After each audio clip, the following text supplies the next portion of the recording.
झेप वादळाची माझी तुझ्यावरी धाव माझी तुझ्यावरी धाव तुझ्या टपोर डोळ्यात माझ येवलस गाव. आता त्यातल्या प्रतिमा बघा. एक कडवं नथनीचं छोटासा दागिना आहे पण ते केवळ शृंगार आहे का केवळ नथनीचं आहे का ते नाही.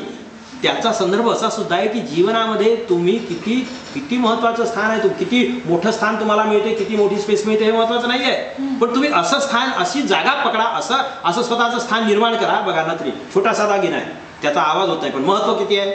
तुझ्या नाकामध्ये नथ नथ नाजुका बोल तुझ्या नाकामध्ये नथ नथ नाजुका बोल लाख बोलाहून सखे तिच्या बोल्याचं मोल. ती बोलत नाही आवाज होत नाही. लाख बोलाहून सखे तिच्या बोल्याचं मोल नथ बैसली साजळी किती मोक्याच्या ठिकाणी. नेमकी जागा कशी पकडायची. नथ बैसली साजणी किती मोक्याच्या ठिकाणी येवलीशी नथ झाली साऱ्या सौंदर्याची राणी. येवलीशी नथ झाली साऱ्या सौंदर्याची राणी. पुढे बघा. तिचा येवलासा जीव. बघा कल्पना आहे म्हणजे नुसतीच काहीतरी कवी कल्पना काही नाही तर लॉजिकलच. तिचा येवलासा जीव किती मानाला पोचली. तिचा येवलासा जीव किती मानाला पोचली जणू पानाच्या विड्याला सखे लवंग टोचली.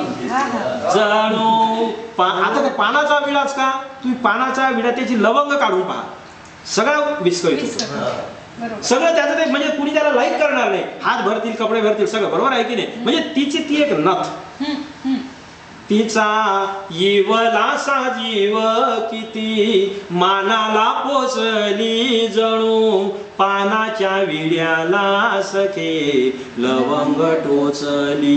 अशी चकाकते नथ फुटे प्रकाश पिसारा.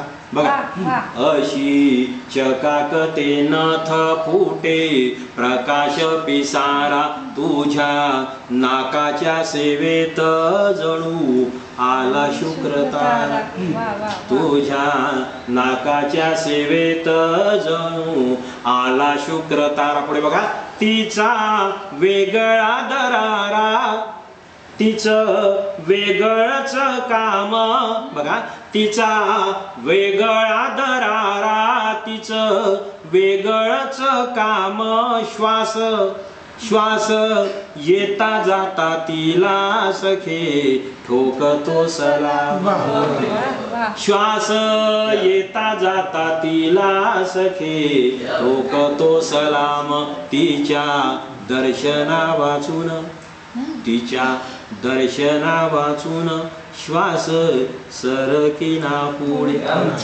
तिच्या दर्शन अगर वो रुक जाता है तो श्वास तिचं दर्शन नाही झालं तो रुक गया तो फिर क्या प्रॉब्लेम होगा. म्हणून तिच्या दर्शना वाचून श्वास सरकिना पुढे. नथ नाकात राहू दे नथ काढू नको गळे.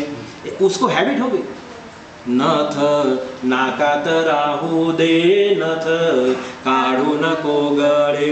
एका एका श्वासामध्ये एका एका श्वासामध्ये तिचं मिसळलं नाव तुझ्या टपोर डोळ्यात माझ येवलस गाव.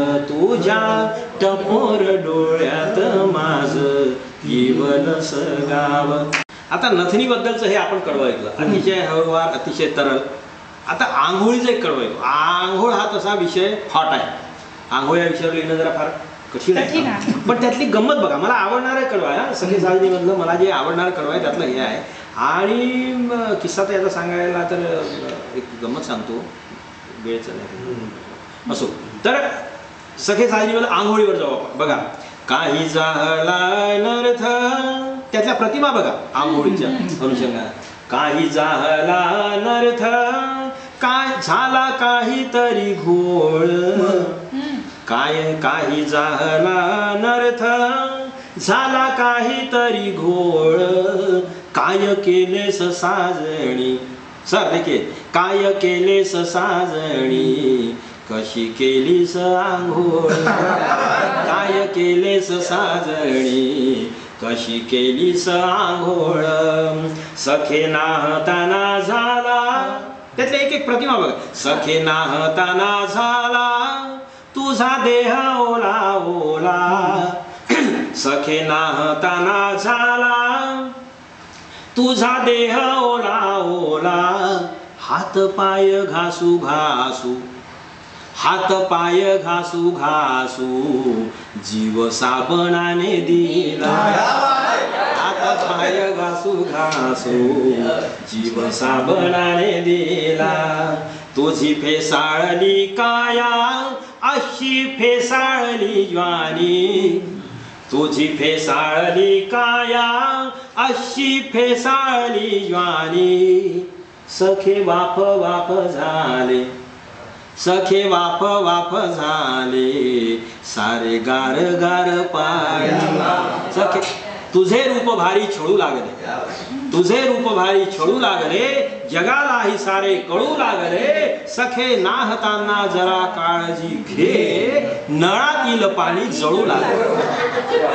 तुझी फेसाळली काया, अशी फेसा. ताई आपने ताली बजे इसलिए मैं बताता हूँ किस्सा की नाही काय झालं की प्रभा गणोरकर एका धामणगावच्या साहित्य संमेलनाचे अध्यक्ष होते मला वाटते. आणि मी तिथे गेलो आणि असे खूप आग्रह की मी काही निमंत्रित नव्हतो पण आग्रह खूप की ऐकवा असं कविता. तर मग मी गेलो, अरुण अडसर त्याचे स्वागताध्यक्ष होते, ऐकवली कविता ऐकवायला. आणि मग मी कोणती ऐकवू, आता मग कोणी म्हणे हे तर कोणी म्हणे ते. तर मग मी आंघोळ ऐकवायला सुरुवात केली. प्रभा गणोरकर तिकडून येत होत्या, अशा बाहेर गेल्या असतील, येत असतील त्या. मग हे प्रमोद मुनघाटेंनी मला आठवण सांगितली. तर त्यांनी जसं की हात पाय घासू घासू वगैरे ते होतं सारे ते झालं वगैरे वगैरे नाही का. आणि मग त्या तोपर्यंत त्यांचा चेहरा असा होता की साधे काय सुरू आहे, हात पाय घासू घासू. आणि जेव्हा जीव साबणाने दिला ही ओळ आली त्या एकदम जोरात असल्यामुळे, म्हणजे अतिशय गंभीर प्रवृत्तीच्या, तुम्ही विचार करा अतिशय गंभीर प्रवृत्तीच्या एकदम. ताईंनी सुद्धा आता एकदम जी टाळी वाजवली म्हणून मला ते आठवलं. उत्स्फूर्त तुझी फेसाळली काया, अशी फेसाळली ज्वानी. सखे वाफ वाफ झाले, सारे गार गार पाणी. कस सांगू कोण कोण, मनी काय काय चिंती. हमारी तो बात छोड़ दीजिए. कस सांगू कोण कोण, मनी काय काय चिंती. सखे पेटून उठल्या नाणी घरातल्या भिंती.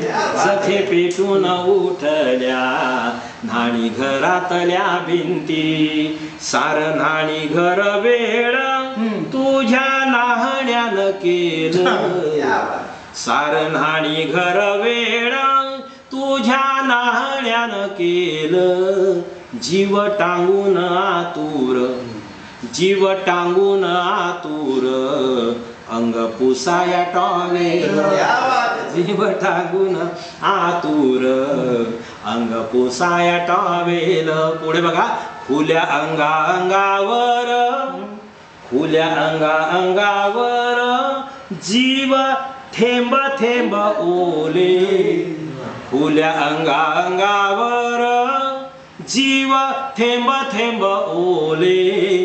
किती घसरले खाली, किती घसरले खाली, किती अंगावर मेले. किती घसरले खाली, किती अंगावर मेले. आणि शेवटच्या वेळी बघा. झाला आरसा आंधळा. बाथरूम मध्ये जर आरसा असेल आणि गरम पाण्याने आंघोळ करण्याची सवय ज्यांना असेल त्यांनी बघावं, आठवावं. झाला आरसा आंधळा, त्याचा धुक धुक जीव. झाला आरसा आंधळा, त्याचा धुक धुक जीव. तुझ्या टपोर डोळ्यात माझं जीवन सदा. तुझ्या टपोर नमस्कार. प्राध्यापक वाकोडकर सर, आपण सख्य साधनी एक बद्दल आम्हाला बरंच विश्लेषण केलं मी सांगितलं आहे. आता तुम्ही आम्हाला सख्य साधनी 2 बद्दल काय सांगाल? खरं म्हणजे सखे साधनी जे पहिलं झालं ते 15 वर्षापूर्वी लिहिलं गेलं. त्यानंतर त्याचे हजारो प्रयोग झाले, लोकांना आवडले, लोकांच्या गळ्यामध्ये ताईत ज्याला आपण म्हणतो अशा प्रकारची ती रचना झाली. याच्याबद्दल वाद नाही. त्या कवितेने मला प्रचंड असा प्रेम मिळालं रसिकांचं. त्याच्यानंतर मला असं वाटत नव्हतं की सखे साधनी 2 मला लिहिता येईल, कारण त्यातल्या ज्या प्रतिमा होत्या अवयव आणि अलंकारांच्या संदर्भात, आणि त्यामुळे मला वाटत नव्हतं की पुढे लिहिता येईल. पण अचानक मला एकदा असं लक्षात आलं की अरे सखे साधनी 2 होऊ शकते. मग ती कशी होऊ शकते? तर जसं पूर्वी मी जेव्हा सखे साधनी लिहिलं त्याला 15 वर्ष झाली, आणि 15 वर्षानंतर आताचा जो काळ बदललेला आहे. आता काय झालं, आपण जास्त टेक्नोसेव्ही झालो. म्हणजे आता इंटरनेट आहे, व्हॉट्सअप आहे, फेसबुक आहे, ट्विटर आहे, यूट्यूब आहे, याचा एवढा भडीमार झालेला आहे की आपण जेवता जेवता सुद्धा, चालता चालता सुद्धा व्हॉट्सअप आणि इंटरनेटच्या याच्यावरती, फेसबुकवरती आपण जातो. आणि म्हणून मग मला असं वाटतं की आताची जर प्रेयसी असेल, आताची जर मैत्रीण असेल तर ती कशी व्यक्त होईल, आताचे जर मित्र असतील तर ते कसे व्यक्त होतील. आणि म्हणून मग सखे साधनी 2चा जो विषय आला तो असा आला की बाबा आताचा प्रियकर, आताची प्रेयसी. आणि म्हणून बरेचदा कसं असं विचारलं जाते की प्रेमामध्ये असं जर आहे बाबा, कधी कधी असं आपण म्हणतो. मग अशी म्हटलं ना की बाबा आपण कवीला असं समजतो की बाबा जसं आता मी आहे तर प्रत्येक ठिकाणी मी प्राध्यापक होतो बाबा किंवा आहे, आणि मग ज्ञानेश्वर अक्कलकरांनी प्रेम कविता लिहिली म्हणजे यांनी प्रेम केलं असेल असं ते जनरली गृहीत धरलं जाते. मग मी सामाजिक किंवा पोवाडा लिहितो म्हणजे मग मी लढायला गेलो का? नाही गेलो. मी घोड्यावर बसलो का? नाही बसलो. पण मी त्या भूमिकेमध्ये जातो, शिवाजी महाराजांच्या भूमिकेमध्ये जातो, शिवाजी महाराजांच्या मावळ्यांच्या भूमिकेमध्ये जातो, सुभाषचंद्र बोसच्या भूमिकेमध्ये जातो. कवी हा असा वेगवेगळ्या भूमिकांमध्ये जाऊन त्याला ते आपल्या लोकांच्या भावना व्यक्त करायच्या असतात, आणि म्हणून ती कविता लोकांना आपली वाटते. आणि म्हणून मग आता सखे साधनी 2चं काय आहे, तर मग सखे साधनी 2च्या संदर्भात बोलायचं झालं तर मग आता नवीन आहे टेक्नॉलॉजी. जसं मग मला प्रश्न विचारला गेला की बाबा तुम्ही हे जे आहे एवढे मोठे कवी आणि प्रेमावरची अशी कविता, असं नसते ना. कारण तुम्हाला जीवनावरती प्रेम करायचं सगळं विसरून करावं लागते. तुम्ही कोण आहात, वकील आहात, डॉक्टर आहात, मुख्यमंत्री आहात की पंतप्रधान आहात, हा तिथे विषय नसतो. आणि म्हणून मी जर मग सखे साधनीवरची 2ची याच्यातली एक बघा कविता, सखे साधनी 2 मधली एक झलक आहे की राजा जेव्हा प्रेमात पडतो राजा नसतो बाई. राजा, तुम्हाला प्रेम जर करायचं असेल, जीवन जर जगायचं असेल खऱ्या अर्थानं, तर तुम्ही ओरिजिनली काय आहात हे विसरलं पाहिजे. तेव्हा म्हणून राजा जेव्हा प्रेमात पडतो राजा नसतो बाई, राजा जेव्हा प्रेमात पडतो राजा नसतो बाई, रणगाड्यावर बसून कुणी डोळा मारत नाही. रणगाड्यावर बसून तुम्ही डोळे मारणार का? नाही, तुम्हाला खाली उतरावं लागेल ते सहज कर. आणि रणगाड्यावर बसाल तेव्हा शत्रूच्या त्याच्याकडे त्याचा शिरच्छेद करण्यासाठी म्हणा, त्याच्यावर लक्षभेद करण्यासाठी, वेध घेण्यासाठी तुम्हाला लक्ष ठेवावं लागेल. आणि म्हणून राजा जेव्हा प्रेमात पडतो राजा नसतो बाई, रणगाड्यावर बसून कुणी डोळे मारत नाही, राजपाट सोडून बासरी हातात घेता येते. राजपाट सोडून बासरी हातात घेता येते, तेव्हा कुठं एखाद्याला कृष्ण होता येते. म्हणजे प्रेम हे असं आहे, तुम्ही कितीही मोठे व्हा, काही जा, पण तुम्हाला राजपाट सोडून ते सगळं विसरून तुम्हाला बासरी हातात घेता आली तर राधा कोणीतरी तुमची होईल. नाही तर तुम्ही म्हणाल की मैं ये हूँ चलेगा नाही. पुढे बघा. आणि म्हणून राजपाट सोडून बासरी हातात घेता येते, तेव्हा कुठे एखाद्याला कृष्ण होता येते. पण तुला समजून देता देता प्रकरण इथवर आलं, पण तुला समजून देता देता प्रकरण इथवर आलं, मोरासारखं मन माझं कोंबडीसारखं झालं. पण म्हणजे तू व्यवहारामध्ये की जसे कोवळे रंग पानातले, एक रुबाई आहे, जसे कोवळे रंग पानातले, जसे मोकळे श्वास रानातले, जसे कोवळे रंग पानातले, जसे मोकळे श्वास रानातले, तसे गाऊया मी म्हणालो, परंतु तुझे वागणे संविधानातले. तुला चौकटीच, तुला माझ्यासारखं जगता येत नाही, तुला धोधो बरसता येत नाही, बरसलो तर तुला झेलता येत नाही. आणि म्हणून की मग राजा जेव्हा प्रेमात पडतो राजा नसतो बाई, रणगाड्यावर बसून कुणी डोळे मारत नाही, राजपाट सोडून बासरी हातात घेता येते, तेव्हा कुठं एखाद्याला कृष्ण होता येते. पण तुला समजून सांगता, तुला समजून देता देता प्रकरण इथवर आलं, पण तुला समजून देता देता प्रकरण इथवर आलं, मोरासारखं मन माझं कोंबडीसारखं झालं, धकधक करणे लगा जेव्हा मी लावून बसतो, धकधक करणे लगा जेव्हा मी लावून बसतो, त्याच वेळी नेमका तुला रामदेव बाबा दिसतो. धकधक करणे लगा जेव्हा मी लावून बसतो त्याच वेळी नेमका तुला रामदेव बाबा दिसतो. तरी बरं चुकून तुला कालिदास भेटला नाही. तरी बरं चुकून तुला कालिदास भेटला नाही. मेघदूत सोडून लिहित बसला असता. तरी बरं तुला चुकून कालिदास भेटला नाही. मेघदूत सोडून लिहित बसला असता शांताबाई. तरी बरं तुला चुकून कालिदास भेटला नाही. मेघदूत सोडून लिहित बसला असता शांताबाई. बायका शेवटी बायकाच असतात. बायका शेवटी बायकाच असतात. आरची असो लैला. बायका शेवटी बायकाच असतात. आरची असतो लैला. आम्ही म्हणतो साखर, तुम्ही देता थैला. अशी गंमत. म्हणजे आपण कितीही झालं तरी प्रेम करणारा नवरा, प्रेम करणारा प्रियकर, त्याला वेगळी त्याला काहीतरी वेगळं वाटत असते. आणि बायकोचं ते कढी आपण उतू चालली तर वरण उतू चाललं तर त्याला डाळ जळून राहिली भाजी. तर हे असं त्याच्यामुळे जीवन हे असंच आहे. पण आताची व्यक्त होण्याची जी प्रेयसी आहे आणि त्याच्यामुळे त्याच्यावर एक पहा ना किंवा सखे साजरी 2 मधलंच संवाद चाळला आणि हळूवार वाचले फोटो. नवप्रेम कसं सुरू, सखे साजरी कशी बघा. संवाद चाळला आणि हळूवार वाचले फोटो. मग काळीज धुतले पुसले. मग काळीज धुतले पुसले. मग हळू टाचले फोटो.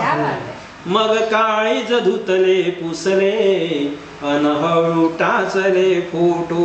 मग गोंधळ गोंधळ नुसता. मग सुसाट वादळ सुटले. मग गोंधळ गोंधळ नुसता. मग सुसाट वादळ सुटले. मग तुला शोधण्यासाठी मी नकळत डोळे मिटले. मग तुला मग गोंधळ गोंधळ नुसता. मग सुसाट वादळ सुटले. मग तुला शोधण्यासाठी मी हळूच डोळे मिटले. जे नकळत घडले तेव्हा. जे नकळत घडले तेव्हा चल तशा सारखे भेटू. जे नकळत घडले तेव्हा चल तशा सारखे भेटू. मन जंगल जंगल झाले चल सशा सारखे भेटू. मन जंगल जंगल झाले चल सशा सारखे भेटू. पुढे पहा. तू चॅटिंग वर येते अन. तू चॅटिंग वर येते अन मग ओळ ओळ थर थरते. तू चॅटिंग वर तू चॅटिंग वर येते. आधुनिक जरी असलं जग, एक्सप्रेस होण्याची माध्यम जरी वेगळी असली तरी परिणाम काय सेम. तू चॅटिंग वर येते अन मग ओळ ओळ थर थरते. तू हळू टाकली गुगली. तू हळू टाकली गुगली. शब्दावर तुझी मरते. तू चॅटिंग वर येते अन मग ओळ ओळ थर थरते. तू हळू टाकली गुगली. शब्दावर तुझी मरते. ती शब्दातील मखलाशी. ती शब्दातील मखलाशी. ती गोड गोड बदमाशी. शब्दावर मरते. ती शब्दातील मखलाशी. ती गोड गोड बदमाशी. मग ब्रह्मचर्य योग्याचे. मग ब्रह्मचर्य योग्याचे हकनाक घेतसे फाशी.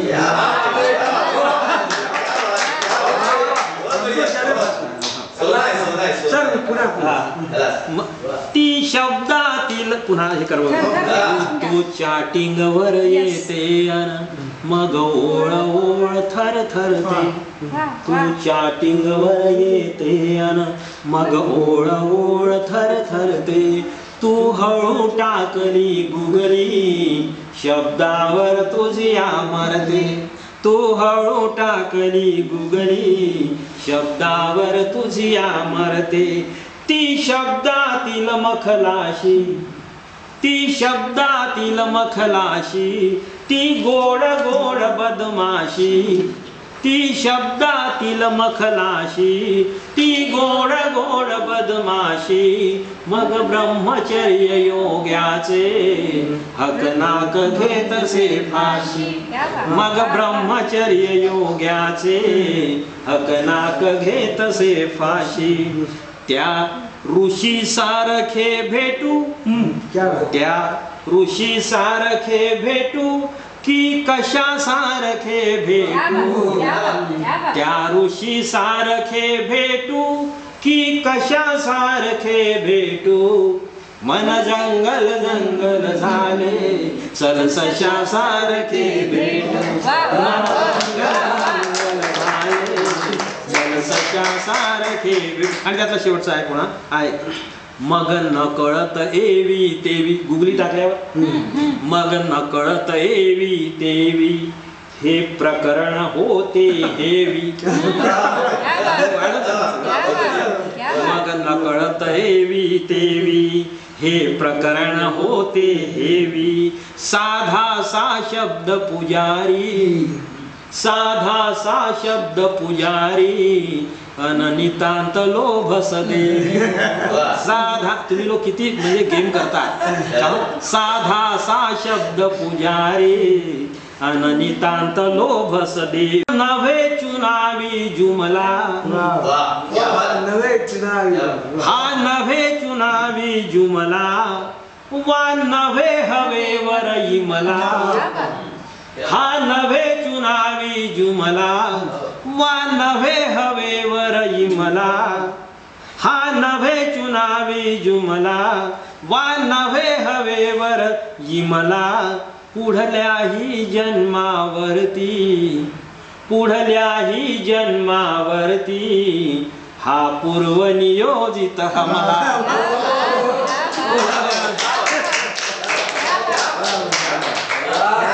मग न कळत एवी तेवी, हे प्रकरण होते हेवी. साधा सा शब्द पुजारी, अननितांत सुंदर देवी, हा नव्हे चुनावी जुमला, हा नव्हे चुनावी जुमला, वा नव्हे हवेवर इमला. पुढल्याही जन्मावरती, हा पूर्वनियोजित हमला. पुढल्याही जन्मावरचा, हा पूर्वनियोजित हमला. शुद्धीत राहुनी भेटू, शुद्धीत राहुनी भेटू, शुद्धीत राहुनी भेटू की नशा सारखे भेटू, शुद्धीत राहुनी भेटू की नशा सारखे भेटू. मन जंगल जंगल झाले सरसशा सारखे भेटू, मन जंगल जंगल झाले सरसशा सारखे.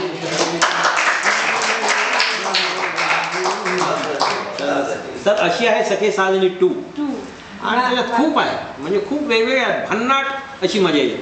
सखे साजनी 2चा पहिला प्रयोग झाला नागपूरला आणि अतिशय म्हणजे चांगला रिस्पॉन्स मिळाला. आत्ता 14 एप्रिलला आणि 4-5 दिवसात 14 फेब्रुवारीला व्हॅलेंटाईन डेच्या निमित्तानं, व्हॅलेंटाईन डेच्या निमित्तानं मोठा म्हणजे त्यांनी असं छान याच्यामध्ये घेतला होता कार्यक्रम. आणि लिमिटेड नागपूरमधल्या टॉपच्या लोकांना बोलावलं होतं आणि मस्त कार्यक्रम झाला. आणि आता त्याचे प्रयोग इकडे दिले. तसा मुंबईत करायचा होता ॲक्च्युली, मुंबईपासून त्याचं सुरू, पण ते 14ला हॉटेल नाही मिळालं त्यांना, चांगल्या हॉटेलमध्ये करायचा होता. आता हे सखे साजनी 1, सखे साजनी 2 झालं. तुमची एक लावणी आहे घामाची लावणी. हो हो.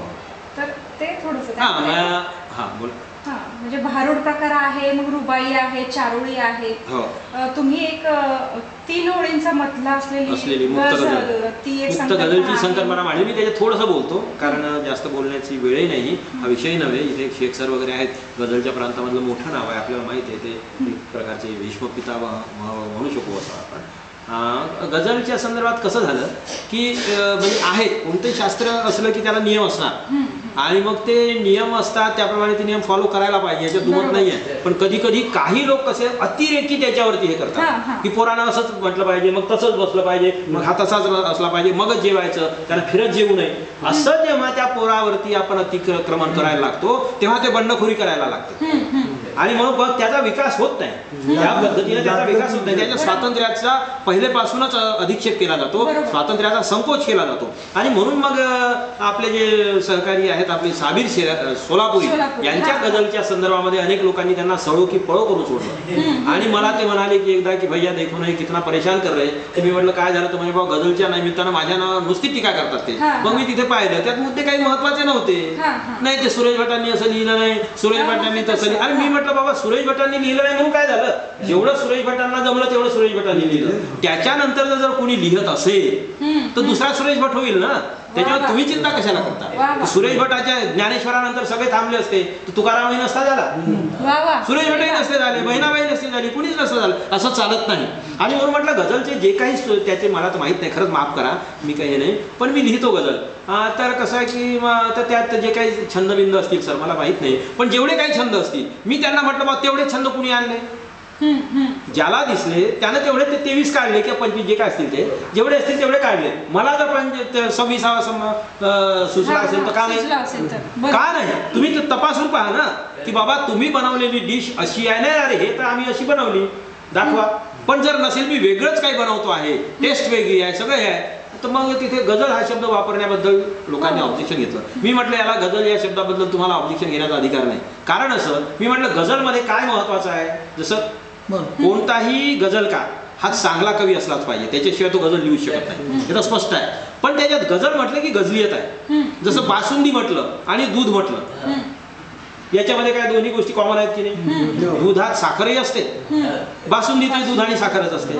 पण जेव्हा ते दूध जास्त जास्त आटवत नेतो आपण तेव्हा मग त्याची बासुंदी बनते, बरोबर आहे. आणि मग गझल ही अशी आटवत नेण्यामध्ये, गझल म्हणजे हे असं आठवण्याची प्रक्रिया आहे. एका एका शेरामध्ये तुम्हाला आयुष्य, कधी कधी वर्ष वर्ष, कधी कधी महिना महिना आठवावा लागतो, एक एक शब्दाचा किस पाडावा लागतो आणि तेव्हा गझल तयार होते. तुम्हाला शास्त्र माहित आहे नाही, पण ही गझलची प्रक्रिया आहे. आणि मग असं वेद गझल म्हणजे काय, वेद मंत्रासारखी गझल. एखादी ओळ जेव्हा बंदुकीच्या गोळीतून जाते आणि लगेच तिकडून दाद येते, त्याला काही अर्थ आहे की नाही, लोक काही पागल थोडेच आहेत. आणि म्हणून गझल मध्ये ती ताकद आहे. जी ताकद असेल तर ती ताकद येण्यासाठी तुम्हाला दंडबैठका माराव्या लागतील ना, पैसा थोडी होत आहे. पण मग अतिरेक नको, अतिरेक नको. आणि म्हणून मग मी असं म्हटलं की गझलची नवी संकल्पना मांडताना सर मी असं म्हटलं की मुक्त गझल ही एक संकल्पना मी मांडली. समजा गझलचं सगळं मटेरियल आहे, गझलचं सगळं मटेरियल आहे, पण एखाद दुसरी गोष्ट कमी जास्त आहे, बरोबर आहे. एखाद दुसरी जसं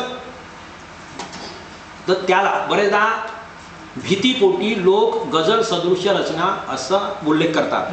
मी म्हटलं आडवळणानं कशाला गझल सदृश्य म्हणायचं, माझ्या आईच्या बहिणीच्या सारखीच पोरगी आहे असं कशाला म्हणायचं, माझ्या मावशीची पोरगी आहे म्हणा ना, मावस बहीण आहे म्हणा ना डायरेक्ट, बरोबर आहे की नाही, बरोबर आहे की नाही. माझ्या आईची सख्खी बहीण आहे तिची पोरगी, मी माझ्या आईच्या पोरगी सारखी असं कशाला म्हणायचं, डायरेक्ट मावस बहीण म्हणूया. तर मग जर असं असेल तर मी त्यांना म्हटलं की बाबा बघा तुम्हाला एक डिश पसंत, तुम्ही मला सांगा हे मी डिश बनवली, तर एक तर तुमच्यासारखी असेल तर तुम्हाला गझल म्हणावीच लागेल. पण तुम्ही जर म्हणाला नाही नाही याच्या इसमें यार अलग आहे, कोई चीज अलग है, तर मग तिला दुसरं नाव देऊया आपण, मुक्त गझल म्हणूया. आता ते म्हणाले असं नाही. म्हटलं ना गझलियत महत्वाची आहे की नाही. मटनचे समजा आज आपल्याकडे 105 प्रकार असतील अवेलेबल जगात, मटनचे 105 प्रकार असतील, त्या कुठल्याही प्रकाराचा उपयोग न करता मी जर 106वा प्रकार तयार केला तर त्याला तुम्ही मटन हेच नाव देणार ना. तुम्हाला जर त्याच्यात ऑब्जेक्शन असेल 105 मध्ये तर वाकुड काही मटन म्हणा,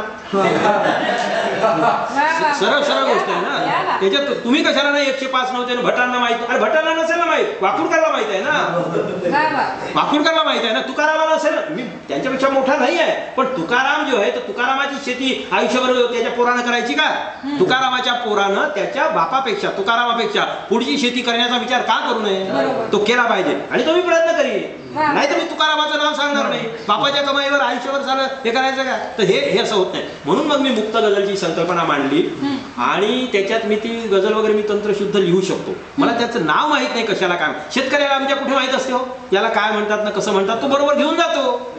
पेरताना त्याला काही किती ग्रॅम गहू टाकायचे त्या याच्यामध्ये सांगावं लागते का बाईला? नाही सांगावं लागेल. तू बरोबर ती मुठीनच तिला समजते किती ग्रॅम आहे ते विचार तिला नाही येणार, पण ती बरोबर दाणे जाते तिची. शेतकऱ्याचं बरोबर असं ते जाते सरळ, तो टेप लावत नाही. तसा मी शेतकऱ्याचा पोरगा आहे, बरोबर आहे ना. तर गझलच्या प्रांतात तुकारामाचा पोरगा आहे, तुकाराम का बच्चा हूँ, ऐसे कैसे लिख सकता हूँ. सही लिखूंगा, जबरदस्त जो जबरदस्त होगा तो लिखूंगा, नाही तो फाड दूंगा. फाडण्याची वेळ नाही आली. म्हणून मग मी ती गझल लिहिली मुक्त छंदातली, मुक्त गझल.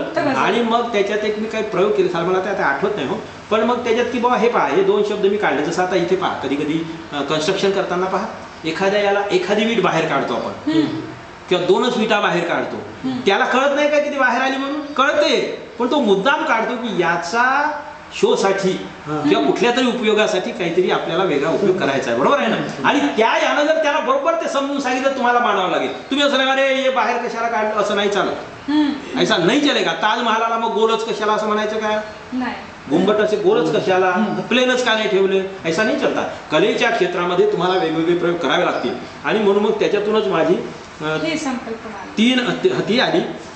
त्याच्यावर लिहिलं. मग 2, 4, 5 ऑब्जेक्शन घेतले. मग एका जणांना ऑब्जेक्शन असं घेतलं की ही संकल्पना काही मराठीमध्ये नाही आहे मुक्त गझलची. तर मी म्हटलं मुक्त, अरे बाबा मी म्हटलं यार तुमची ओरिजिनल गाडी जर विदेशातून आणली तर तिचे पार्ट्स तुम्हाला देशात कसे मिळतील? तुमची गझलच जर बाहेरून मागवली तुम्ही तर तिचे पार्ट्स तुम्हाला बाहेरूनच आणावे लागतील. मग असे कसे वेळासारखे प्रश्न विचारता. पण तरी तुमचा आग्रह जर तो असेल तर मी म्हटलं मग तर मी आणखी मोठा माणूस झालो. कारण जी त्या भाषेमध्ये अस्तित्वातच नाही ती गोष्ट मी दिली ना तुम्हाला. म्हणजे मी पायोनियर झालो त्या मुक्त गझलचा. आणि मग असं लिहिलं तर मग कुणी काही त्याच्यावर ट्याव केला नाही, कुणी काही विरोध फारसा केला नाही. बदिउज्जमा भाईचा विरोध म्हणजे त्यांच्यावरचा त्रास वाचला. आणि मग ही संकल्पना मी मांडली, ती वृत्तपत्रामध्ये छापली गेली. 5-6 पुस्तकाच्या प्रस्तावनेमध्ये आहे. त्याच्यावरती मग महाराष्ट्रात चर्चा चांगली झाली. आणि विशेष म्हणजे आपले राम पंडित आहेत, यांनी जेव्हा ती किशोर मुघलच्या पुस्तकामध्ये ती माझी प्रस्तावना वाचली आणि त्यांनी स्वतःहून फोन केला, जवळपास 1 तास माझ्याशी चर्चा केली. आणि ते म्हणाले की वाकुळकर तुम्ही हा मुद्दा अतिशय प्रभावीपणे मांडला आणि अशा मुक्त गझला मला पाठवा, असं कोणीतरी लिहिलं पाहिजे होतं. तुम्ही ठासून मांडलं, ही चांगली गोष्ट आहे, मला ती पटली. असो, मग मी त्याच्यानंतर 3 ओळींचा मतला असलेली गझला, 3 ओळींचा मतला असलेली मुक्त गझल सुद्धा लिहिली. तर ते नंतर कधी ते दुसऱ्या प्रकरणात आपण बोलूया मला असं वाटतं. आणि रुबाई हा जो प्रकार आहे तसा मराठीमध्ये फार कमी लिहिला जातो, मला तो आवडतो. विद्यार्थी असताना मी लिहितो. विद्यार्थी असे पासून लिहित होतो की जे ती मघाची एक ते ताईंनी मघाची म्हटलं होती की अरे जेव्हा तुझे जय जयकार होतात तेव्हा तू कुठे असतोस देवा. हे मी तेव्हा लिहिलं, कॉलेजमध्ये असताना लिहिलं. कारण मी प्रवचन वगैरे करत होतो. सर्वाघटी व्यापक माझी सद्गुरू माऊली ही प्रार्थना करत असताना मला वाटलं की झालं एका पेपरमध्ये बातमी आली होती की बलात्कार झाला मंदिरामध्ये. आणि मला प्रश्न पडला की सर्वाघटी व्यापक जर देव आहे तर अरे जेव्हा तुझे जय जयकार होतात तेव्हा तू कुठे असतोस देवा. सांज सकाळ तुझे सत्कार होतात तेव्हा तू कुठे असतोस देवा. तुझे भक्त म्हणतात दीनानाथा तू घटाघटात भरलायस. तुझे भक्त म्हणतात दीनानाथा तू घटाघटात भरलायस. पण तुझ्या देवळात जेव्हा बलात्कार होतात तेव्हा तू कुठे असतोस देवा. हा जो मला प्रश्न पडला आणि मी ती लिहिली किंवा रुबाया माझ्या नाही काय की मी व्यथांची वेधशाळा, मी नभीचा मेघकाळ, मी व्यथांची वेधशाळा, मी नभीचा मेघ काळा, वाळवंटा ऐक माझे मी उद्याचा पावसाळा. आणि ही जी आहे किंवा खूप आहे अशा की मनाचे मनाशी जरी युद्ध आहे तरी ही झऱ्यासारखा शुद्ध आहे. राजकारण समाजकारण मगाशी तुम्ही म्हटलं काय लोकांना वाटते की राजकारणात असल्यामुळे कवितेचं नुकसान झालं, कवितेतल्या लोकांना वाटते किंवा कवितेमुळे राजकारणाचं असं ते वेगवेगळं. त्याच्यावर मी लिहिलं की हे असं काही नाही. मला राजकारणाचा फायदा कवितेसाठी झाला, कवितेचा फायदा राजकारणासाठी झाला. आणि म्हणून मी त्याच्यावर असं लिहिलं होतं की मनात लोकांना ते वाटते की शिवसेनेसारख्या पक्षाचा मी जिल्हा प्रमुख होतो, हे तलवार हे जेल हे सगळं चालायचं, बरोबर आहे. आणि इकडे हळूवार कविता लिहितो. तर त्याच्यामुळे त्याच्यावर मी लिहिलं होतं की मनाचे मनाशी जरी युद्ध आहे, मनाचे मनाशी जरी युद्ध आहे तरी ही झऱ्यासारखा शुद्ध आहे. मला दोन्ही प्रवाह आहेत माझ्याकडे पण दोन्ही शुद्ध आहे, सरमिसळ होत नाही. मनाचे मनाशी जरी युद्ध आहे तरीही झऱ्यासारखा शुद्ध आहे. तुला मी जसा पाहिजे तू तसा घे. कधी कृष्ण आहे कधी बुद्ध आहे. आणि त्याच्यावर जे पाहिजे ते घ्या. माझ्याकडे सगळं आहे. मगाशी मी म्हटल्याप्रमाणे मॉल आहे, डिपार्टमेंटल स्टोअर आहे. जे पाहिजे ते सगळं मिळेल. आणि म्हणून कवितेचेही प्रकार मी जे 20-22 प्रकार हाताळतो. लावणी आहे. लावणी आता बघा पॉलिटिक्स आणि लावणीचं ते घामाची घामाची लावणी. बरं घामाच्या लावणीचा एक तुकडा ऐकवतो बघा. लावणी सुद्धा किती वेगवेगळ्या प्रकारची. कशास जाऊ काबा काशी. घामाची लावणी. घामाची लावणी मला वाटतं पहिल्यांदा लिहिली गेली असेल. कशास जाऊ काबा काशी देवच येईल माझ्या पाशी. कशास जाऊ काबा काशी देवच येईल माझ्या पाशी. इथली माती इथला माणूस. इथली माती इथला माणूस माझे चारी धाम राजसार. इथली माती इथला माणूस माझे चारी धाम राजसार. इथेच गाळू घाम राजसार. इथेच गाळू घाम राजसार.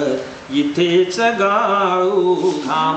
तशी दुसरी एक राजकारणाची लावणी पुन्हा पहा वेगळं त्याच्यातलं की मुद्दाम यातलं दुसरं कड शेवटचं कडवं आठवत नाही तर ऐकवलं असतं ते वेगळं आहे. पण असो दुसरी एक राजकारणाची लावणी बघा.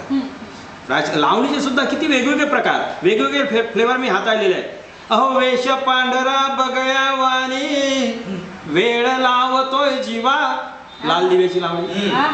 अहो वेश पांढरा बगळ्या वाणी वेळ लावतोय जीवा. राया तुमचा बिलाल दिवा. राया आमचा बिलाल दिवा. राया आमचा बिलाल दिवा. हा फ्लेवर. तुमची पिये देखणी परी. तुमची पिये देखणी परी वर 2-2 बायका घरी. सदा भाऊ खोत सदा भाऊ खोत. तुमची पिये त्यांना म्हणा म्हणजे असं नाही पण मिळावं आपण प्रार्थना करूया. तुमची पिये देखणी परी वर 2-2 बायका घरी. भूक भागे ना तुमची तरी. भूक भागे ना तुमची तरी. इथं बी खाता म्हणजे बघा भूक भागे ना तुमची तरी. भूक भागे ना तुमची तरी. इथं बी खाता तिथं बी खाता. इथं बी खाता तिथं बी खाता. काय बी वाटे ना जीवा. काय बी वाटे ना जीवा. राया तुमचा बिलाल दिवा. राया तुमचा बिलाल दिवा. राया तुमचा बिलाल दिवा. राया तुमचा बिलाल दिवा. ही लाल दिव्याची खडी लावणी बरोबर आहे का. तळा. आता दुसरं बघा दुसरी लावणीला समजा राजकीयच लावणी पण तिचा फ्लेवर विषय कोणता घेतो आपण त्याच्याप्रमाणे अर्थ त्याच्याप्रमाणे मीटर त्याच्याप्रमाणे चाल बदलली पाहिजे. नाही तर कुठल्याही विषयावर काही घुसळून दिलं नाही चालणार. आणि म्हणून गहू पेरायचं वेगळं तांदूळ भात शेती करायचं त्याचं ते रोवण्याचं हे असते. प्रत्येकाची एक वेगळी स्टाईल आहे ते आपण समजून घेतली पाहिजे. आणि म्हणून ही राजकीय लावणी बघा. 2 पंतप्रधान होते. एक आधीचे होते ते बोलायचेच नाही 10 वर्ष. टीव्ही लावला की साला आवाजच यायचा नाही. मला वाटायचं झालं टीव्ही तर नाही बिघडला कारण आवाज येत नाही. भोगपीट केलं तरी पण आवाजच यायचा नाही. ते लोकांना काही मॉडेल आवडलं नाही. त्याच्यामुळे मग लोकांनी मॉडेल बदललं. मॉडेल बदललं तर आता हे मॉडेल असं आहे की हे सारं थांबतच नाही. 24 तास बोलते. मन की बात काही झालं तरी मन की. 2 मधला फरक पहा. राजकीयच लावणी आहे बघा. 2 मधला फरक आहे बघा. या फांदीहून त्या फांदीवर मस्त मारता उड्या. बघा म्हणजे आता हे बघा इथे पॉलिटिकल आहे सटार आहे गंमत आहे बघा. म्हणून उडी म्हणून ते बघा. या फांदीहून त्या फांदीवर मस्त मारता उड्या. विदेशातल्या शेळ्या हाकत किती सोडता पुढ्या. या फांदीहून त्या फांदीवर मस्त विदेशी दौरे. या फांदीहून त्या फांदीवर मस्त मारता उड्या. विदेशातल्या शेळ्या हाकत किती सोडता पुढ्या. टीव्हीवर येता पसार होता. इकडे दिसत नाही. टीव्हीवर येता पसार होता. विचार काही करा. टीव्हीवर येता पसार होता. विचार काही करा अहोराया कधी अहोराया कधी इंडियात या ना जरा इंडियात या ना जरा. त्यातलं बघा की जुने भाऊजी पगडीवाले जुने भाऊजी पगड सिनियर आहेत की नाही त्याच्यामुळे जुने म्हणजे बघा भाऊजी हा शब्द सुद्धा गंमत म्हणून आलेला नाही आहे. गंमत करताना सुद्धा अतिशय गंभीरपणे शब्द वापरतो सिनियर आहे म्हणून. जुने भाऊजी पगडीवाले परमनंटली मुके निघाले. जुने भाऊजी पगडीवाले परमनंटली मुके निघाले. तुम्ही तर नुसती हवाच भरता तुम्ही तर नुसती देतो म्हणे कर्ज माफी इकडे अजून काय पत्ता आहे. तुम्ही तर नुसती हवाच भरता दोन्ही कडूनी भाषण करता. तुम्ही तर नुसती हवाच भरता दोन्ही कडूनी भाषण करता. छंद नव्हे हा बरा छंद नव्हे हा बरा अहोराया कधी इंडियात या अहोराया कधी इंडियात या. पण वेगवेगळे विषय मी हाताळतो वेगवेगळ्या माध्यमातून. आता लावणी असं सिनेमासाठी लिहिलेली लावणी. मिलिंद इंगळेचा फोन आला की म्हणे बाबा तुम्ही कुठे आता म्हटलं मुंबईत आहे तर म्हणे एक लावणी पाहिजे होती आहे का एखादी. तर म्हटलं कशाला पाहिजे सिनेमासाठी. तर म्हणे नवी तर म्हटलं असलेली कशाला नव्यानं देतो नवी देतो. म्हणजे किती वेळात देता म्हटलं अर्ध्या तासात देतो. विषय सांगा. तर म्हणे काय नाही बैठकीची लावणी पाहिजे विषय वगैरे काही नाही बैठकीची लावणी पाहिजे. लगेच मी मला वाटतं जेवण करत होतो ते करता करता 15 मिनिटात मी त्यांना पहिलं ध्रुपद पाठवलं आणि ते मला एकदम फर्स्ट क्लास एकदम फर्स्ट क्लास. आणि ती लावणी वैशाली सामंतच्या आवाजामध्ये गायली गेली. अप्रतिमच आहे ती गायली वगैरे म्युझिक वगैरे मिलिंद इंगळेंनी दिलं. मी माझ्या पद्धतीने ऐकवतो बघा. गालावरची खळी लाजली. आता हळूवारपणा पहा आताचा धांगड धिंगा पहा त्यातला हळूवार चकल्लस पहा मस्करी पहा आधीच्या याच्यातली वेगवेगळे फ्लेवर आणि आता हा अस्सल नाजूकपणा पहा. गालावरची खळी लाजली ओठावरती हसू. गालावरची खळी लाजली ओठावरती हसो. राजसार घडीभर बिलगुन बसू. राजसार घडीभर बिलगुन बस. आता यातला राजसार घडीभर बिलगुन बसू. आता ही जी मी असं मांडतो मगाशी तुम्ही बोलता बोलता आपण तो विषय काढला की बिलगुण बसू. मी त्यांना म्हटलं की तुम्ही बिलगुण असं म्हणू नका ते अशी मिठी मारली पाहिजे. मिठी मारायला वाटलं पाहिजे की नाही बघ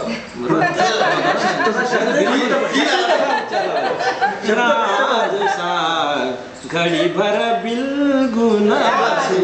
राजसार घडीभर बिलगुण बसू. पुढे बघा. तहानलेली नवथर ज्वानी. बघा यातल्या प्रतिमा कशा ग्रामीण आहेत. केवळ लावणी तो शृंगार आहे असं नाही.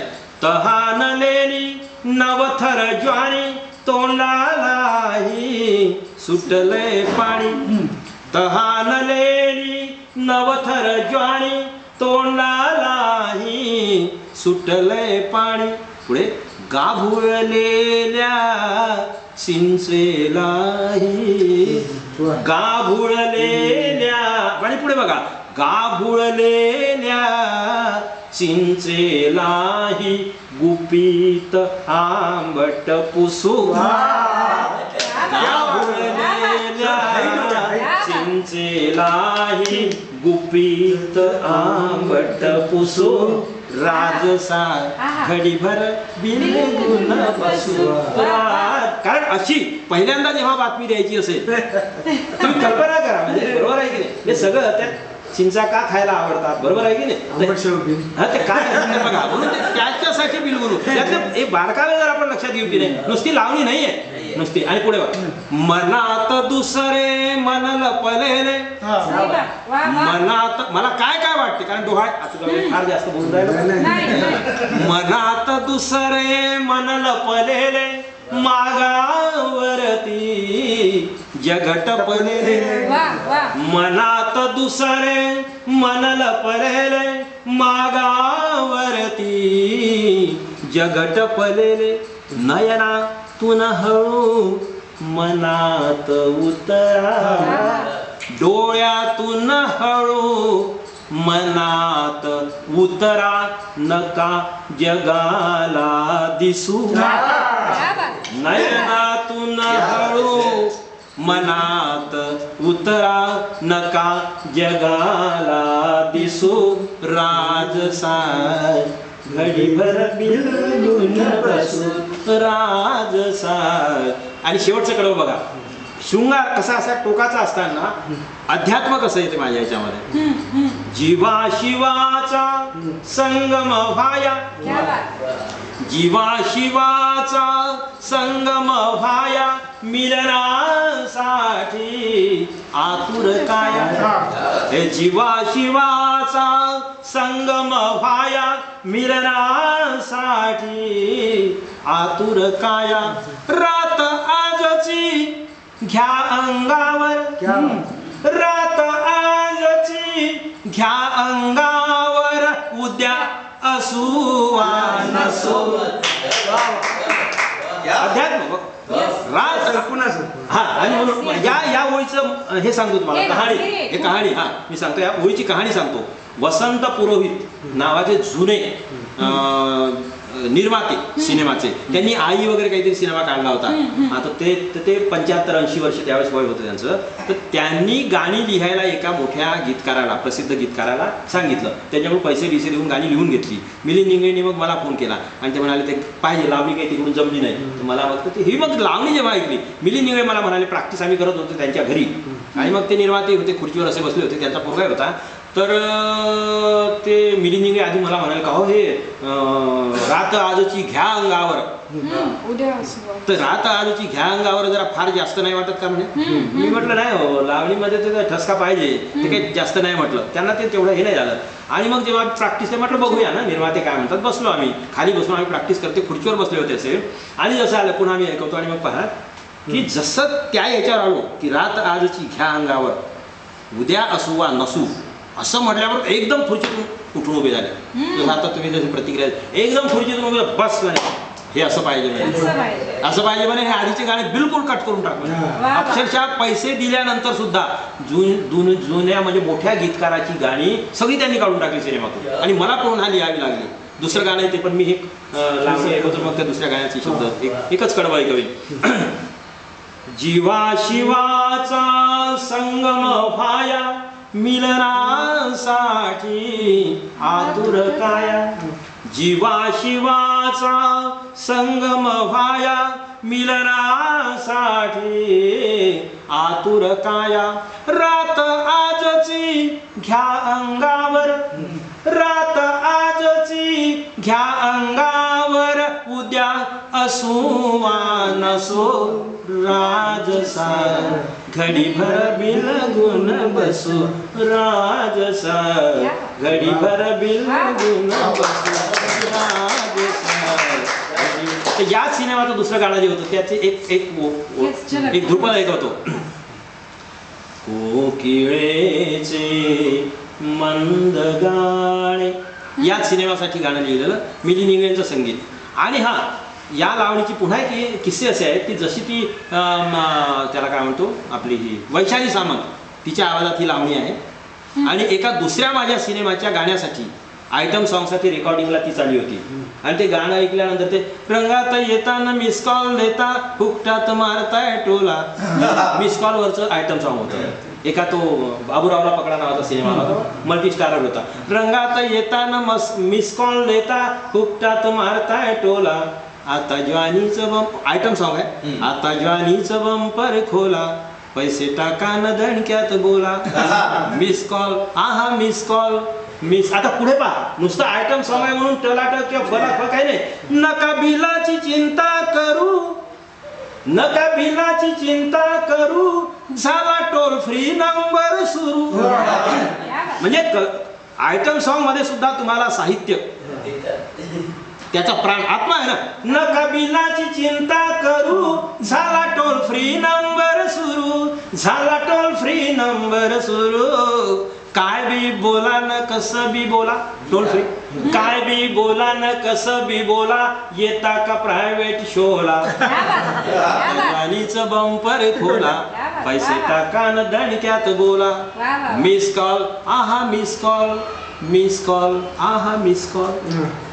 याची गंमत एक एक गोष्टी माझ्या आयुष्यात साला गंमत आहे. आता काय तर तो निर्माता बंगाली, तो काय म्हणाला शूट झाल्यानंतर, सर बोले ये गाना ऐसा है कि मुझे, इस गाने की खासियत ये है बोले कि ये शूट करते समय मुझे हीरोइन के कपड़े उतारने की जरूरत नहीं पड़ी. केवढी मोठी गोष्ट आहे म्हणजे आणि पूर्ण पडद्यावरती हिरोईन आहे तिथे, म्हणजे गरज नाही, कारण त्या शब्दामध्ये इतकं सौंदर्य आहे. आणि म्हणून तसो तर मी त्या कोकिळेचे तर त्या रेकॉर्डिंगसाठी जेव्हा ती वैशाली सामंत आली, तिने ते रेकॉर्डिंग केलं, फार मस्त लिहिलं आहे. कोणी लिहिलं म्हणे वाकुळकरांनी. त्या निर्मात्याला अरे परिचय करून देतो, आमचा परिचय झाला नव्हता. जेव्हा त्यानं सांगितलं की वाकुळकर ज्ञानेश वाकुळकर हे यांनी हे लिहिलं, तर ती तिच्या नवऱ्याला बोल, अरे राजू राजू राजू राजू इकडे इकडे म्हणे, तू मागे होता वैशालीचा. अरे हे वाकुळकर, त्यांनी ती लावणी लिहिली घडीभर वेलगुण असू, ते वाकुळकर. म्हणजे असं त्या लावणीची एवढी चर्चा मी सांगतो तुम्हाला की ती, कारण ती तशी जमली. आणि मिलिंद निंगळेंनी संगीत खूप मस्त दिलं. आणि त्याने काय असो तर ते गाणं शॉर्टमध्ये कोकिळे, त्याच याच्यामुळे मग पुढची जी गाणी लिहिली मी सिनेमाची, त्याचं ते गाणं कोकिळेचे मंद गाणे धुंद हे वेडे दुखे. हे मी माझ्या मताप्रमाणे काहीतरी बोंबलत असतो. आता कोकिळेचे, मी काही संगीत बिंगीत शिकलेलं नाही. कोकिळेचे मंद गाणे धुंद हे वेडे धुके, या क्षणी बोलू नको तू, या क्षणी बोलू नको तू, प्रेम राहू दे मुके. कोकिळेचे मंद गाणे, कोकिळेचे मुकेवर थांबला म्हणतो. हा मुके. को या क्षणी बोलू नको तू, प्रेम राहू दे मुके. आणि ही जी त्यातली लाग किंवा आता एक मगाचं ते तुम्ही म्हटलं एखादा शब्द आशय पूर्ण म्हणतो, ते शब्दासोबत तुझं जे गाणं एक चांगला ते आशय घेऊन येतात. जशी ती तुमची एक कविता आहे रिमझिम, ते मी ऐकवतो. आणि एक आणखी उदाहरण देतो पहा. गझल, सर आप गझलवाले आहे, तर एक माझी एक गझल आहे, त्यात मला काही लोकांनी म्हटलं की याच्यावर अर्धा शब्द का, अर्धा शब्द आहे त्याच्यात, तुम्हाला आश्चर्य वाटेल. म्हणजे कसा अर्धा, म्हणजे वेगळा आहे. तुझी न माझी भेट थांबली अर्ध्या श्वासावर. लक्षात आलं की नाही, ती थांबली आहे अर्ध्या श्वास, थांबली नाही तो थांबणं कशाला, घरी येऊन झोपला तरी थांबला, त्याला म्हणू का तो झोपला, बरोबर आहे. तुझी न माझी भेट थांबली अर्ध्या श्वासावर, माहित सारे असून मरगळ, बघा माहित सारे असून मरगळ काम धुमासावर, तुझी नि माझी भेट थांबली अर्ध्या श्वासावर, अर्ध्या श्वासावर. तर ते सगळ्या गझलमध्ये मी पूर्ण प्रयोग केलेला आहे की एक मात्रा तिथे बरोबर कमी, हिला सुद्धा मुक्त म्हणतात. व्याकरणमध्ये व अर्ध स्वर असतो, वर वर असं ते मी विचारतो. तर तशी एक उच्चारण्याच्या संदर्भामध्ये, उच्चारण्याच्या संदर्भातली एक सांगतो. रिम झिम भेटायाचे, रिमझिम भेटायाचे, म्हणजे माझीच चाल आहे, मी काहीतरी असं देतो. बघा शब्दांच्या अनुसार कशी चाली. रिमझिम भेटायाचे, तन भर मन भर वाटायाचे, रिमझिम भेटायाचे, तन भर मन भर वाटायाचे, मन उडते उंच उडू दे, मन उडते उंच उडू दे, पंख कशाला छाटा याचे, मन उडते उंच उडू मन उडते उंच उडू दे पंख कशाला छाटा याचे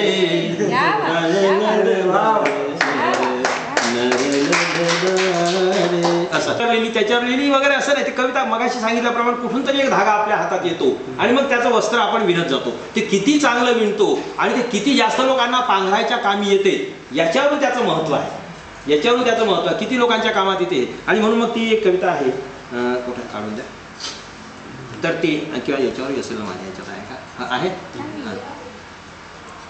तरी एक कविता की जसं आता हे खरं आहे की मी बरेचदा लोक म्हणतात प्रेम बिम कुणावर केलं काय काय वगैरे ते सोडा, ते जाऊ द्या, त्या डिटेलमध्ये जाऊ नये कधी माणसानं. कधी सोडायचं नसतं, नाही प्रेम सोडायचं नसतं, करायचं बाकी भानगडी नाही. पण जसं एक बायकोवरती वगैरे कविता लिहावी वगैरे असं लिहिली पाहिजे एक तरी का, तर ते असं नाही. गमतीचा भाग जरी सोडून दिला तरी आपण खरं आहे की इमोशनल होतो आपण, कारण ते सत्य आहे, माणसाला नाकारता येणार नाही. आणि तर त्याच्यामुळे मग मला कसं आहे की मी जर म्हणाल खऱ्या अर्थानं तर माझं कसं आहे की काही खरं नाही, मी काही ढंगाचा माणूस नाही आणि सगळं व्यवस्थित काही नाही माझं, काही हे नाही. मी कॉमर्सवाला असलो तरी काही हिशेब नाही काही नाही. हसतायत एवढं छान. मगाशी ज्यावेळेस आमचा हा विषय चालला होता यांच्या डोळ्यात पाणी आलं. तर असो ते काही म्हातारपणात कधी कधी होते कधी. कसं आहे की कधी पावसाने थरारू नये, तुमच्यासाठी सांगतो, कधी पावसाने थरारू नये तिच्या यौवनाने शहारू नये. कधी पावसाने थरारू नये तिच्या यौवनाने शहारू नये. फुलांनी किती झेलले पावसाळे फुलांना कधीही विचारू नये. आणि त्याच्यावर कलावंताचं वय मोजायचं नसते, त्यानं जगत राहावं, फुलत राहावं, बरोबर आहे ना. त्याच्यावर असं काही हे करू नका. तुला भेट तोपर्यंत हे शोधेपर्यंत, तुला भेटताना गेला होय टाका, तुला भेटताना धिला होय टाका, इथे टोल नाका इथे टोल नाका. सापडली बघा, दो बरसूया त्याच्यात नाही, सॉरी ती कविता आहे त्याच्यात. तरी हा आलं असतं की बघा ती एक आहे की बाबा लिहिलेली आहे खरी. मी सगळं खरं लिहितो, कल्पना गंमत करत आपण हे बघा की पाठ नसल्यामुळे खरंच मला तुला काही देता आलं नाही. कवितेचं शीर्षक पाहिलं काय नाही पाहिलं काय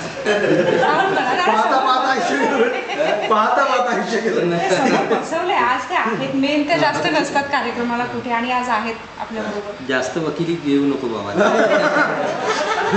खरंच मला तुला काही देता आलं नाही. खरी म्हणजे खरी व्यथा आहे ती. कधी जी तारीख असेल माझ्या याच्या डायरी तिकडे, खरंच मला तुला काही देता आलं नाही. तुझी माझी एकच वाट खाच खळगे जंगलदाट, तुझी माझी एकच वाट खाच खळगे जंगलदाट, पसरलेला वणवा आणि जीव घेणा समोर घाट. की तुझी माझी एकच वाट खास खळगे जंगलदाट, पसरलेला वणवा आणि जीव घेणा समोर घाट. अशा वेळी आधार तुझा होता आलं नाही, अशा वेळी आधार तुझा होता आलं नाही. खरंच मला तुला काही देता आलं. पुढे आहे, तसं तुझं सारं काही तुझ्यासाठी काहीच नाही. तसं तुझं सारं काही तुझ्यासाठी काहीच नाही. तसं तुझं सारं काही तुझ्यासाठी काहीच नाही. तुला भिंती होता आलं, तुला भिंती होता आलं, तुला कुंपण होता आलं. तसं तुझं सारं काही तुझ्यासाठी काहीच नाही. तुला भिंती होता आलं, तुला कुंपण होता आलं, वादळ वाऱ्यामध्ये देखील घरटं झाकून घेता आलं. तुला भिंती जास्त नाही तुम्हाला. अरे बापरे क्या बात आहे. तसं तुझं सारं काही तुझ्यासाठी काहीच नाही. तुला भिंती होता आलं, तुला कुंपण होता आलं, वादळ वाऱ्यामध्ये देखील घरटं झाकून घेता आलं. वादळ वाऱ्यामध्ये देखील घरटं झाकून घेता आलं. भिंतीवरती छप्पर मला होता आलं नाही, भिंतीवरती छप्पर मला होता आलं नाही. खरंच तुला मला कधी देता काही देता आलं नाही. पुढे बघा, काटे गोटे वणवा तुडवत तुला पुढे जाता आलं. काटे गोटे वणवा तुडवत तुला पुढे जाता आलं. मन मारून मारून सुद्धा तुला गाणं गाता आलं. वा वा वा. काटे गोटे वणवा तुडवत तुला पुढे जाता आलं. मन मारून मारून सुद्धा तुला गाणं गाता आलं. तुझं गाणं पिलांसाठी, तुझं गाणं पिलांसाठी, तुझं गाणं माझ्यासाठी, तुझं गाणं पिलांसाठी, तुझं गाणं माझ्यासाठी. मला मात्र तुझ्यासाठी गाता आलं नाही. खरंच मला तुला काही देता आलं. आणि शेवटचं आहे, तू अशीच स्वतःसाठी ताप करीत आलीस. तू अशीच स्वतःसाठी ताप करत आलीस. आभाळ होऊन माझा गुन्हा माफ करत आलीस. तू अशीच स्वतःसाठी ताप करत आलीस. आभाळ होऊन माझा गुन्हा माफ करत आलीस. आता स्वतःसाठी गात जा. आता स्वतःसाठी गात जा, मुलांसाठी गात जा. आता स्वतःसाठी गात जा, मुलांसाठी गात जा. मी खरंच दगड आहे, मुलांसाठी गात जा. आता स्वतःसाठी गात जा, मुलांसाठी गात जा. मी खरंच दगड आहे, फुलांसाठी गात जा. कारण तुझ्यासाठी तुला कधीच गाता आलं नाही. खरंच मला तुला. आता 200 विद्यार्थ्यांची कपॅसिटी आहे. त्या हॉस्टेलसाठी आमची एक प्रार्थना आहे. आणि ती प्रार्थना का लिहिली, आमचे इझेड खोबरागडे IAS होते, कलेक्टर होते. ते म्हणाले की अपनी प्रार्थना ऐसी होनी चाहिए कि जात पात धर्म देश प्रदेश इससे ऊपर होनी चाहिए, इससे ऊपर होनी चाहिए. इसलिए आप नई प्रार्थना लिखो. आणि मग म्हणून मी ती लिहिली. बघा, ज्ञान लाभो शील लाभो, ज्ञान लाभो शील लाभो, धैर्य लाभावे मना. ज्ञान लाभो शील लाभो, धैर्य लाभावे मना. या करू निर्धार सारे, या करू आराधना. ज्ञान लाभो शील लाभो, धैर्य लाभावे मना. या करू निर्धार सारे, या करू आराधना. या करू निर्धार सारे, या करू आराधना. आणि पुढचं त्यातलं कडवं आणि त्यातली खूप महत्वाची आहे. बघा, राबणारा बाप माझा, घाम तेथे गाळतो. आमच्या पोरांना आम्ही सांगतो देवा धर्माची पूजा करा नका करू, आम्ही त्याच्याबद्दल नाही म्हणत, पण याची आठवण ठेवा की राबणारा बाप माझा, घाम तेथे गाळतो. माझिया साठी स्वतःचा जीव वेडा जाळतो. एवढी त्याची अपेक्षा, एवढे त्याला हवे. एवढी त्याची अपेक्षा, एवढे त्याला हवे. ज्या घरी अंधार आहे, त्या घरी उजळो दिवे. ज्या घरी अंधार आहे, त्या घरी उजळो दिवे. हेच माझे ध्येय आता, हेच माझे ध्येय आता. हीच माझी साधना. या करू निर्धार सारे, या करू आरा. आणि त्यातलं दुसरं कडवं आहे की मी श्रमाचा पुत्र आणि त्याग माझा सोबती. मी श्रमाचा पुत्र आणि त्याग माझा सोबती. ज्ञान माझे शस्त्र आणि मी उद्या सेनापती. मी श्रमाचा पुत्र आणि त्याग माझा सोबती. ज्ञान माझे शस्त्र आणि मी उद्या सेनापती. प्यायलो जे धुंद वारे सोबतीला घेतले. प्यायलो जे धुंद वारे सोबतीला घेतले. येथले काही निखारे सोबतीला घेतले. प्यायलो जे धुंद वारे सोबतीला घेतले येथले काही निखारे सोबतीला घेतले संपवू अन्याय सारा संपवू काळ्या खुणा या करू निर्धार सारे या करू आराधना. आणि शेवटचं कडवं आहे की जे इथे आम्हा मिळाले ऋण ते फेडायचे. जे इथे आम्हा मिळाले ऋण ते फेडायचे बंधुता गाऊन म्हणायचं.